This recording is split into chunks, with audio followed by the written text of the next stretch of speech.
Hey guys, it's Star the Flippin' Hippo. Thank you for joining us on our YouTube channel at Flippin' Hippos. Today I want to talk about death piles. So when it comes to death piles, I think we all have one, even if it's a small one. Some of us have big ones. But I feel like there's two types of death piles. There's the money pile, and then there's the I don't want it. So let's talk about the money pile. The money pile is your death pile that you plan on listing or are working off of and listing so that you're making money off of this death pile. And that death pile is okay to have.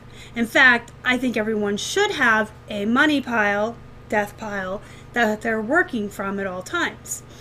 What you want to keep in mind is you want to keep your pile under control. You don't want it to get so big that you're never going to work your way through it. And you don't want it to get so big that it becomes overwhelming.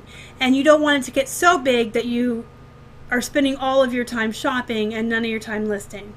So what I mean by having a death pile that's the proper size, that's going to depend from person to person. There are some people who live in an area where they don't have any bins around them or any good priced thrifts. So these people may go out sourcing once a month and get enough stuff for the entire month. Then you got people like Keith and I who only go sourcing once a week on the weekends, and we have to get enough to last the week. Then there's some people that go every other day or every day. So the proper sized death pile is one that is going to last you from your last sourcing trip until your next sourcing trip. So you want enough items in this money pile, death pile, that will last you from the end of your last sourcing trip to the beginning of your next one. So if you're going once a month and you're buying 1,000 items, but you list 1,000 items a month, that's acceptable. A person like that is going to start their month out with a huge amount of clothes or items, whatever they're getting, that they're going to work through for the month. Keith and I start out every week with a giant pile that we work through as the week moves on. If you're going every day, you probably want to be more selective and come home with, less items that you can list between now and tomorrow when you go out sourcing again. The bottom line is if you are spending more time shopping and sourcing than you are listing, you are not a reseller. And I don't mean that to be mean. I mean it to be a cold hard fact, because it's the honest truth. If you go out sourcing and shopping all the time and you're not listing these items, you are not a reseller. You are a shopper, and you are probably a hoarder. You can't keep bringing items in if you're not pushing items out. How big your pile should be is dependent upon how often you source. So what is acceptable for someone who sources once a month is probably not acceptable for someone who sources 2 or 3 times a week. You shouldn't be buying as much as this person buys in their one trip.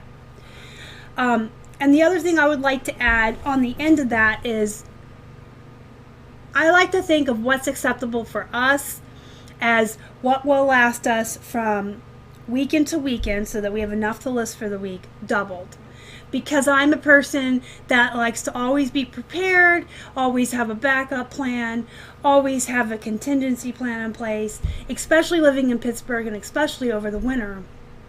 There were a lot of weekends where we were snowed in, or the roads were really icy, or the weather was just really, really bad and we couldn't get out to source. And were I not the kind of person who liked to prepare for all situations, there could have been times where we didn't have anything to list.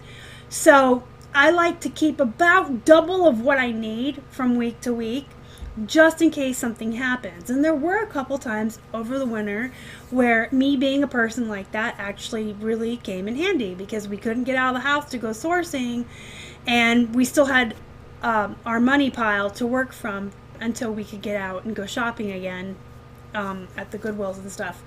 So it is okay to have like a little bit, half or double of what you need more in case something happens. It doesn't have to always be weather. Life happens. Sometimes things come up and you can't get out sourcing when you wanted to. So, just for an example, Keith and I need about 250 to 300 items from one sourcing trip to the next to cover both of us listing for the week. At any given time, we have about 500 to 600 items up there because we like to keep the extra just in case. And the way we stay on top of it is we rotate. We constantly rotate. So first in, first out. So it's not like I buy 250 extra items as my contingency pile back in August and it sits around until I need it. And now I've got, stuff that's out of season or whatever. Everything that comes in, first out. So I always have that extra 250 to 300 items as our contingency pile. But when I go sourcing next weekend, that contingency pile now becomes this week's listing. And what I just picked up is my contingency. So when new stuff comes in, whatever was there first in, first out. So it's constantly going out and nothing's out of season. And I'm not sitting on any one thing for too long. I just have my backup pile. And that's like the other thing I wanted to say back to, if you're shopping and you're not listing, you're a shopper, you're not a reseller. You need to make sure you're listing your items. You need to be listing every day, even if you're just part-time at this, even if you can only sit down and do 2 to 5 items a day, you should be listing every day. You should be working from that pile every day because that pile is a money pile. You have to look at it like if it's not listed, it's not selling. So why go spend money to let stuff sit around and not make money for you? Why spend your hard-earned money, your profits, your capital on items that are just going to sit and do nothing for you? So you want to make sure you're getting through these piles and working through them and realistically looking at what you need and only getting what you need plus a little extra. That's not to say if you have enough for the week and you run into a sale that's really great, get it. I could have 600 items in my pile upstairs, and if I see a pair of Miss Me jeans for 99 cents, I'm going to get them. So you just have to kind of be picky and choosy.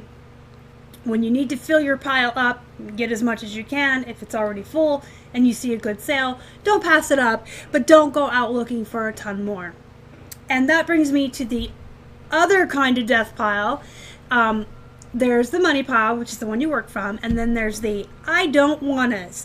And we have them. I'm sure everybody has them. Keith and I will own up to it. We have I don't wannas. I don't wannas are the items that are sitting around forever for whatever reason. There's a multitude of reasons why an I don't wanna pile can build up. Perhaps the item needs too much prep. It needs cleaned. It needs tested. It needs ironed, it needs dry cleaned, it needs cleaned out, taken apart, whatever. There's all kinds of reasons why something that you purchased with the intent of flipping it comes home and sits and sits and sits. And there's this old expression that the longer something sits, the bigger it gets. The longer it sits, the harder it gets. So it sits and sits, and the longer that happens, the bigger it gets. And you just don't wanna, and that's why we call it the I don't wannas.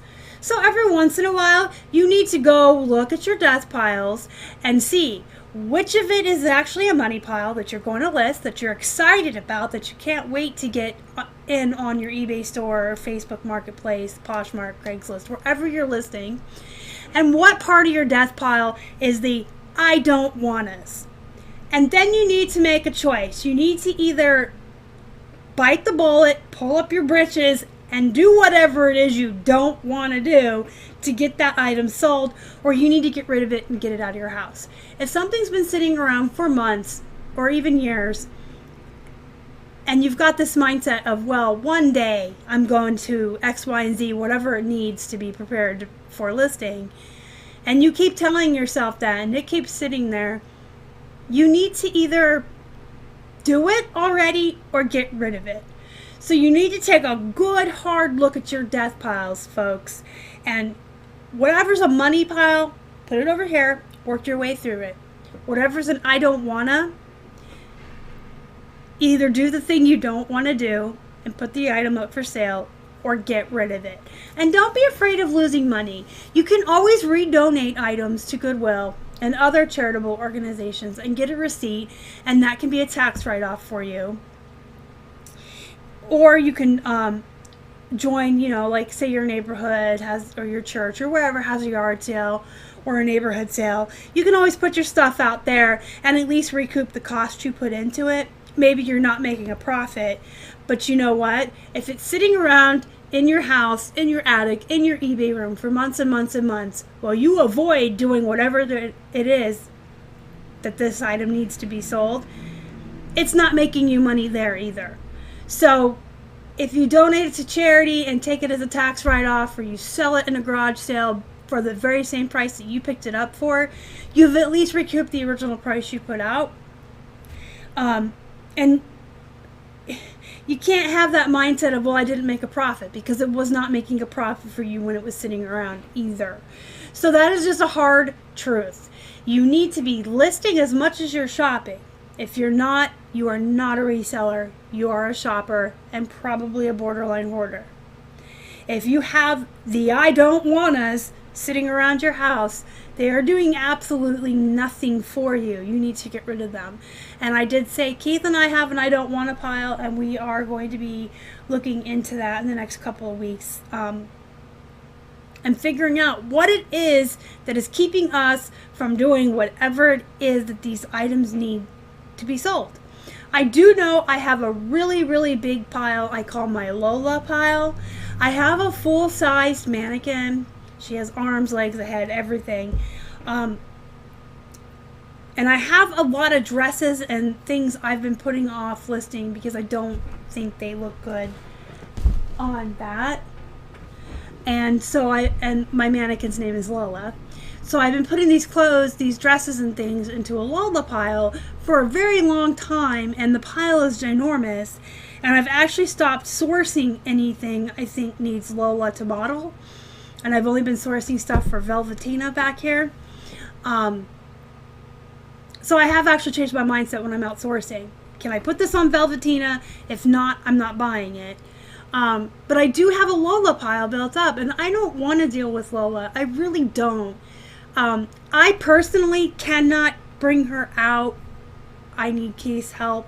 She is too heavy. I cannot lift her. Keith has to bring her down for me. And then he has to help me dress her because of my back. And it's almost become just like, really? So I think we're actually going to sell Lola and then go through the pile and probably donate most of it back, or find a way to flat lay it or something for me, instead of it just sitting upstairs and waiting until the day we feel like tackling Lola. And then I have a pile of white stuff, and it's the same thing. We've been putting aside all of our white clothes until the day we want to take our white background down and replace it with a black one and do all of our white clothes. Well, now we got this giant pile of white clothes.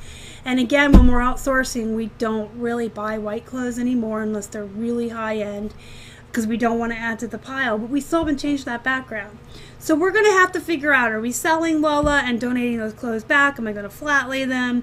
We do need to bring the black background out one day to do all the white clothes.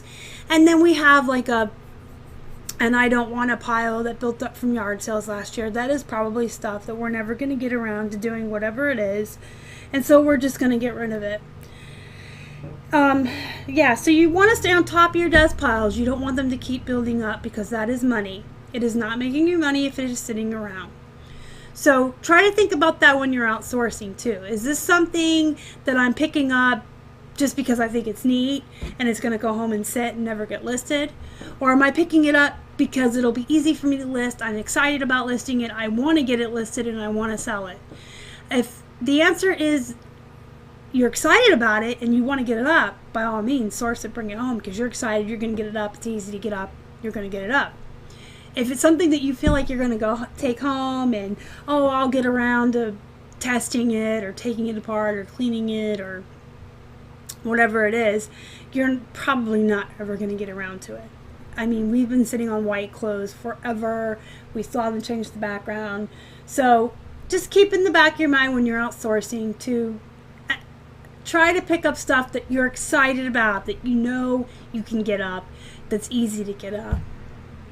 And don't pick up things that are going to sit around and do nothing for you.